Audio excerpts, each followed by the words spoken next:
হয় না।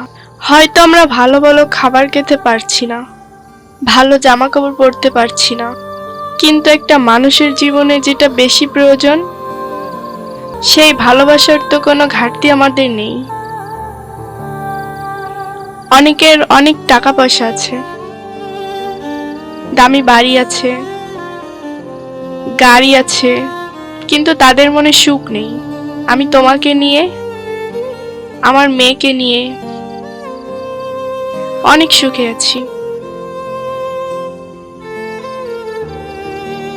তুমি শুধু আমাকে সারা জীবন এমন করেই ভালোবাসবে, তাহলে আমার আর কিছুর দরকার হবে না। সাথী, তোমার মতো একটা বউ পাওয়া অনেক ভাগ্যের ব্যাপার।